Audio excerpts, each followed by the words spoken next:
Great, thank you very much for the invitation to attend this evening. My name is Steve Ferguson, currently the mayor of Prince Edward County. The county has, as background, the county has been a big part of my life for over 30 years, 15 of those years as a permanent resident down in South Marysburg. My extensive business experience prior to moving to the county involved senior management positions in Canada, the US, and the UK. After moving here, in 2008, I became involved locally with the Prince Edward County Historical Society and the Milford Fair Board, both of which I assumed the role of presidency of each. I also published the South Marysburg Mirror for 11 years before I threw my hat in the ring in 2014 to run for the councillor position in South Marysburg.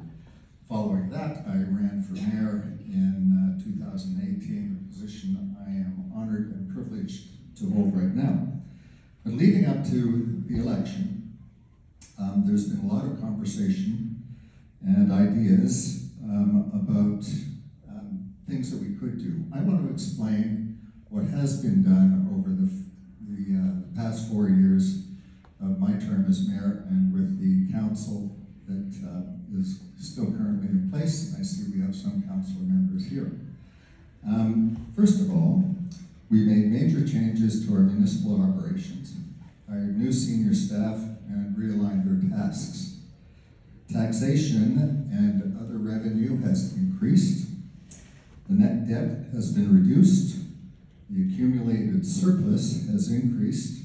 Expenses have increased by about 10%, owing to cost of living wage increases, and as a result of the pandemic, higher costs. We have reviewed and modernized policies, bylaws, and procedures, and our Affordable Housing Corporation is set to create several hundred affordable housing units, including at the old Wellington Arena and hopefully at Queen Elizabeth School in Picton. We made numerous changes to bylaws to create different housing options, including reducing the minimum size of rental units, allowing tiny homes, staff bunkhouses, garden suites, and modular units in certain zoning classifications. We invested, and this is important, in a dedicated medical doctor recruiter who began work in July of this year and has already had some early success. And we have invested money into that as well. Water and wastewater system improvements are underway in Wellington, but we have made arrangements with the developers to pay up front to minimize the burden on the taxpayers. And finally, we put in place a new official plan to protect our natural assets, our agricultural assets, and our environment. Now, not all this work is complete, and what I'm asking for is another 4 years to complete this work so we can help our community thrive. Thank you very much. Really good turnout, and some of them came as far from Picton away. I really appreciate that. Is the mic working? Yeah. Okay. Can you hear? Yeah. As you know, I'm Kyle Main. I grew up in the county. I served a welding apprenticeship in Hamilton. Many other courses as well, and I've been on many projects with many men on my team, and enjoyed the work very well. Oh, sorry, here. No promises. I know there's a lot of promises flying around, but I'm making you no promises other than the fact that I will work hard for the county and the people. I really look forward to interaction with people. I've been enjoying the emails and the phone calls and the questions. I've been enjoying it very much. And I've learned some new things, like, I forgot the name of the grass, it was invasive. But like I say, it wasn't, nobody knew about it until it was brought to our attention. And apparently there's an invasive predator worm that's moving in Ontario as well. And they're encouraging you to kill it on site. It apparently eats the other worms, and having worms in your land is a good thing, especially for farmland or even your backyard. It's actually a good indication of good land, right? And like I said, we all remember snowplowing was done years ago. Remember the 76 as well, and a lot of people helped each other out. That was the time that everybody pulled together. They even had the air base come through. I remember even the snowmobile got put through a snowblower. Maybe some bumpers of the cars got scratched up. But the people worked through it together, and that's what we need to do. We all help each other a little bit, it's a nicer world. And like I say, together we can make a better county. As you know, I have an interest in tiny homes. That's not the total answer to the housing thing, but it's a start. There are other projects that can be coming along, like the one in Bloomfield. They're just waiting for their funding, and I think that's going to be an excellent thing for the seniors that can use that. I have a concern about the code of conduct, complaint form. It needs to be back in Shire Hall. That complaint form is for you, and it needs to be there. The overspending as well, I worry about, as well as the water. I really worry about the Picton water system. I was in a long time ago on a scout tour, and I was surprised at how small it was. I was surprised at the settling ponds. The water only sits there at that time for 4 hours, and it's pumped up to the reservoir. And he also explained in the emergency, they can bypass that and they can pump directly to the fire hydrants. But don't forget, when they flush the fire hydrants, they warn us not to do our laundry. That means those fire hydrants are connected to our drinking water as well somehow. That's a concern I have. And like I say, really encourage you to edify and listen to the new counselors that are running, because I think we need to see some new faces. That's the acceptance. What did he say? That's your time. Oh, okay. Yes, my name is Diane O'Brien. I grew up in Prince Edward County. I went to school here, and I was on Prince Edward County Council for 12 years, where I served on the library board for 8 years. I served on the Economic Development Commission, as well as the County Foundation, and several other committees throughout the municipality, the Fair Board Committee, that type of thing. I'm married to a wonderful, supportive man, Steve. I have 2 adult children, sons, with 7 grandchildren. I'm lucky they live in the county. I'm truly blessed with that. I want to tell you a little about my platform. I support the growth and expansion of family-owned businesses. I think the small family-owned businesses is the lifeblood of our county, and we need to support that, encourage it, and see that it thrives. And we need to do that by consulting with them, talking to them, asking the businesses, what can we do for you? How can we help? That's sadly lacking. The farmers need to be included. They need to be consulted. The farmland needs to be protected, and we must stop development, any further development on farmland. So to move ahead, we must stop increasing our debt, and I know that it has recently been paid down. However, I am looking at the financial audited statement where over the last 4 years, the taxes have increased 30%, 6.9% per year, and that's the audited financial statement directly from the county, and anyone can get those numbers. Affordable housing needs to be addressed. The lack of skilled trades needs to be addressed.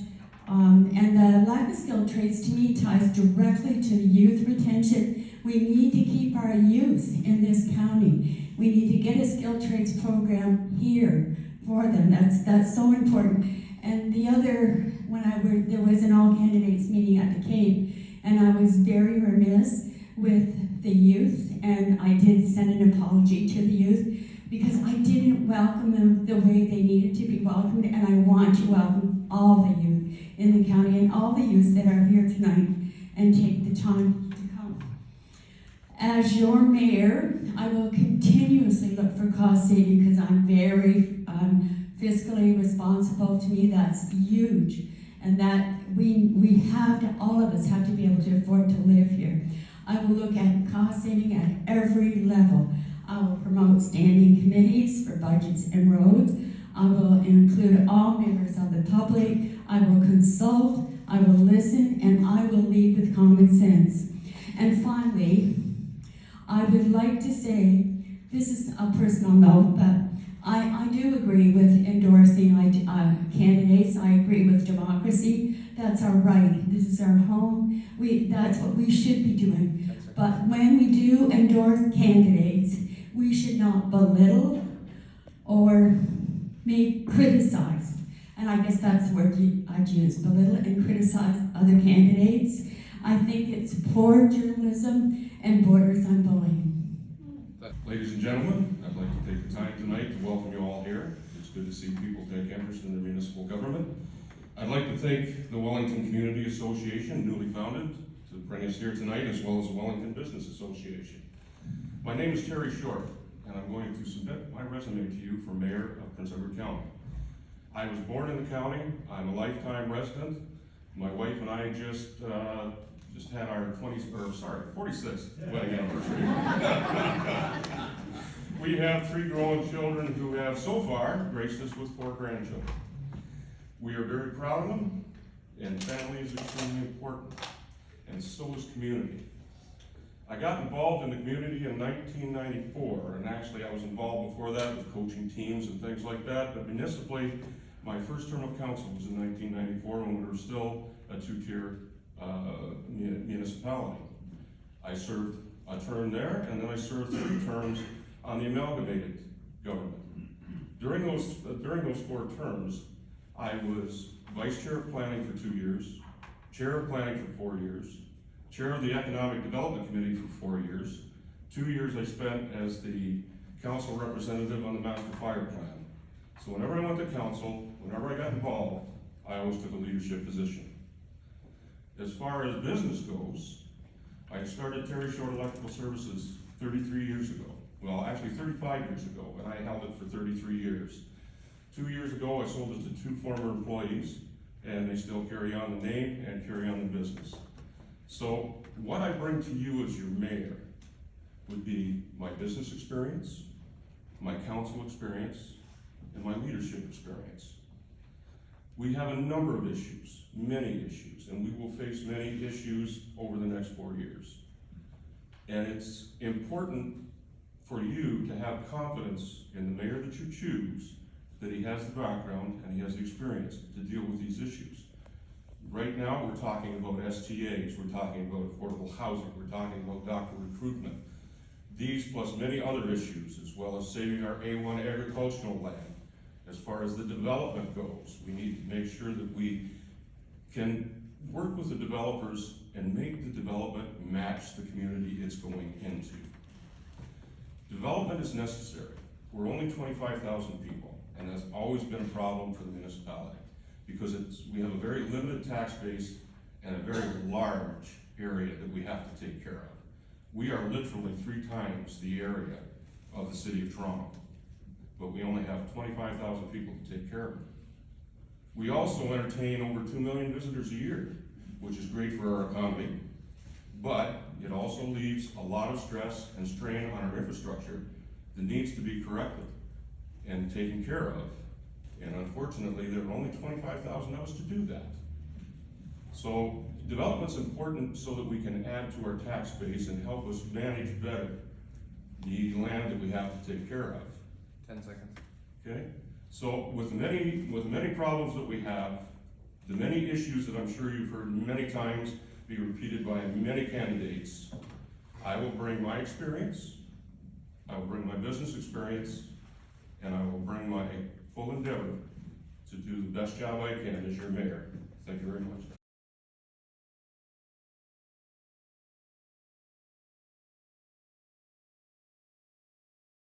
Yeah, that was at the Cape, and we were approached by a young voter. And you know, I think there's a case to be made for us not paying a lot of attention to youth.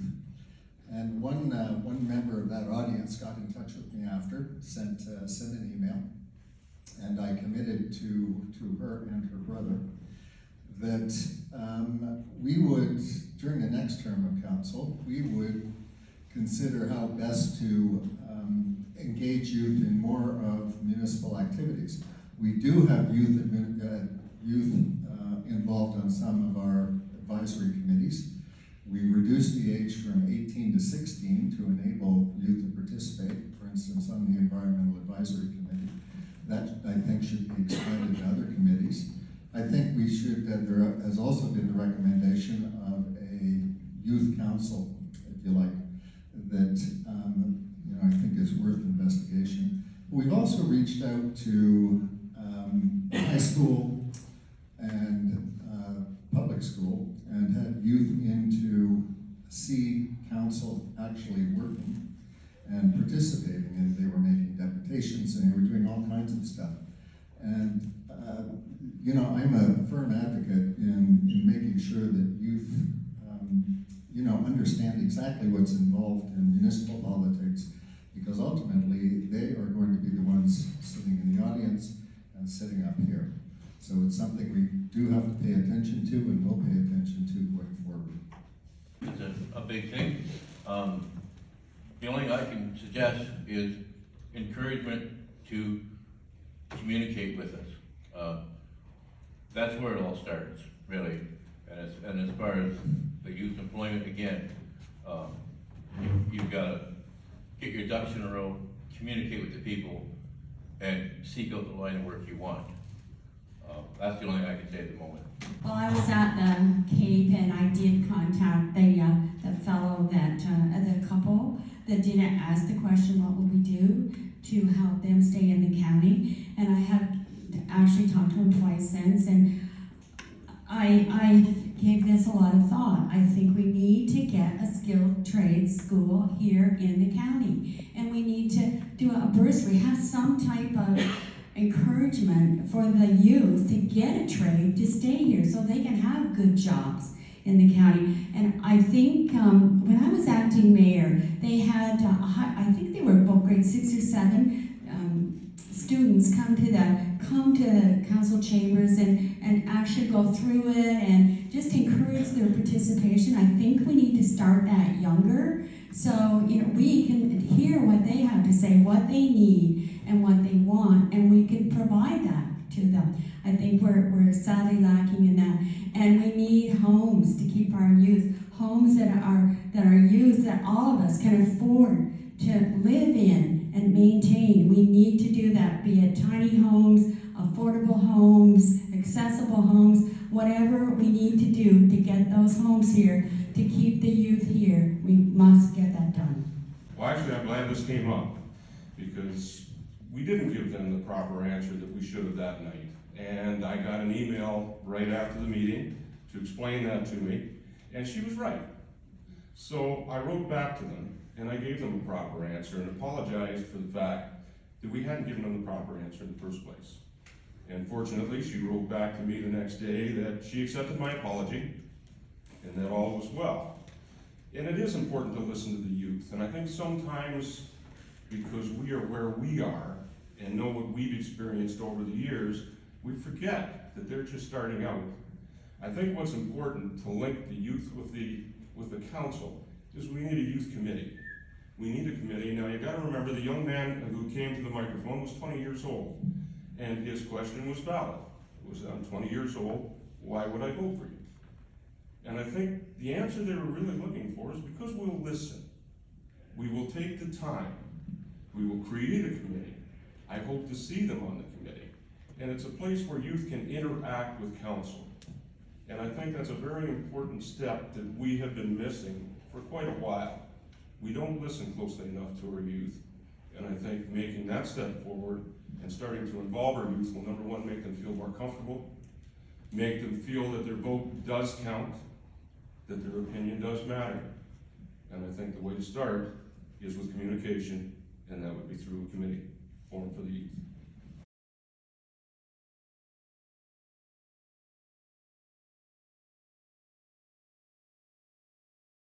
Well, in that situation, you have to communicate with the necessary organizations, whether it be the Conservation Authority, any resources that can help you assess the problem, communicate with the people, and solve the problem from there. Well, I would work with the provincial government and the federal government to see what do we need to do to alleviate this climate emergency. I know we do have one. I would like to see solar panels if we renovate buildings, county-owned buildings, if we build new county-owned buildings, that we could put solar panels on them, encourage clean energy. I'm a big advocate of the tree planting policy. We have had it for many years, but I think it's fallen by the wayside. We need to bring that back to life. We need to get a climate committee. I know we have an environmental advisory committee. We really do need to get out there and get in front of this emergency. We're not doing it well, but we need to recognize that if we get the information, educate ourselves about what we need to make this happen well, and working together, we can make it happen. Well, I was fortunate enough to attend a meeting of the Athol and South Marysburg candidates at the Milford Town Hall.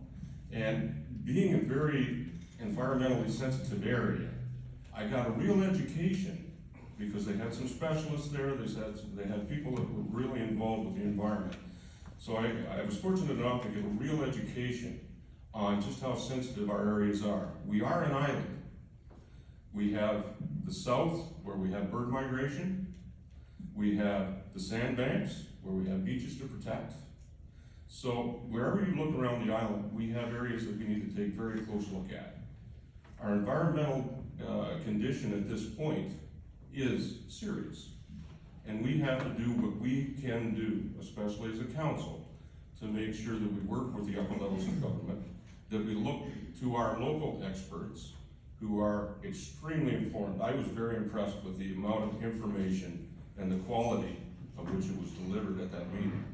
So it's a matter of communication as far as trying to help out the environment and working together and making sure that we protect our sensitive areas, because they're important to us and they're important to everyone. When I was running for this position, I proposed the idea of formulation of the Environmental Advisory Committee. That was subsequently formed in February of 2020, and they've been doing a fabulous job looking into all manner of environmental issues. They have a tree canopy subcommittee, for instance. They are involved in all the planning applications that come forward as they relate to environmental issues. But we've done some other things as well. We work very closely with Quinte Conservation. We have instituted an anti-idling bylaw that has been in place for a little over a year now. Our work on the environment cannot and will not cease. The South Shore Joint Initiative, which we fully support, I fully support, which has enabled the preservation of the last undeveloped land on the north shore of Lake Ontario, is vitally important to Prince Edward County because it attracts visitors, but more importantly, it protects species at risk and the preservation of that wonderful space for public use, responsible public use. And we'll continue this throughout 2023, probably expand the scope of the Environmental Advisory Committee a little bit more, but we'll see what other subcommittees and what other issues they want to address.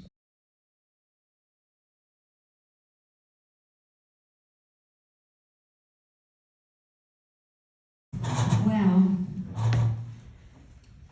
that's going to require a minute. Give me a minute. That's huge. I see the development as definitely impacting the Wellington.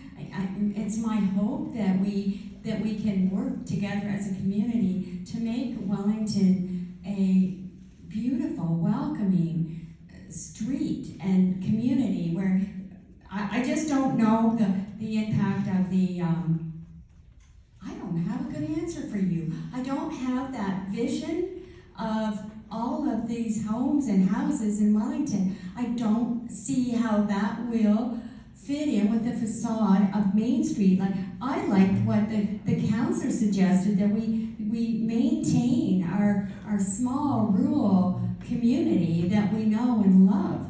The 100 homes, I believe it's 100 homes in phase one of this, I'm not that familiar with this development yet because we haven't been apprised of it, other than I totally am shocked that this development is being placed on farmland that looks like it's prime agricultural land to me. That's shocking. I would like to work with the developers to see what we can do, how we can address that, and to make sure that it's all inclusive, that Wellington just expands but doesn't change, that it's still the beautiful, welcoming community that it's always been. Well, unfortunately, if this development has been approved, we have lost a lot of possible communication and change that we might be able to suggest. Doubling the size of the community, as we all know, there's traffic that needs to be taken into consideration. We all know what it's like in the summertime when tourists are here. You add 3,000 more people to the mix, it's going to become very complicated and it's going to become very frustrating. Also, do we have the amenities for the people that are coming in? What's going to happen store-wise? And what happens to the mom and pop operations that we have now when larger box stores and places like Pizza and Starbucks start moving in? What happens to the local coffee shop that you've been so used to going to? If they don't get enough business that they lose it, they'll disappear. This has happened in Picton. It's a very serious thing that's happening in Wellington right now, and we need to take a very serious look at it. And if there is any way at all that we can deal with the contractors and the developers to change things to make it suit Wellington more, we need to do that. Wellington is a wonderful community. It always has been. I can remember coming to Wellington to play hockey, and I really hate to see it change. We all need development, we need to grow, but that development needs to be controlled, and that development needs to fit the community it's going into. And that's one thing that I would definitely stress if I become your mayor. I echo that sentiment, Terry, that it is up to the development to fit into the community, not the other way around. I will say that property, and we're talking Caitlin here, has been in their hands since 2006, and it's only recently that there's been sufficient interest in Prince Edward County that has started to develop. I've met with the developers, and I have stated to them outright to please respect, you must respect the reasons that brought you to Prince Edward County. It is up to you to fit in.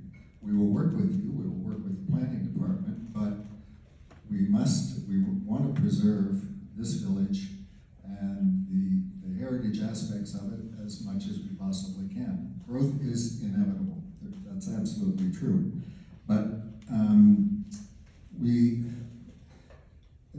again, with the developers, so we must not and will not allow the spirit of our community to be sucked out just for the sake of development.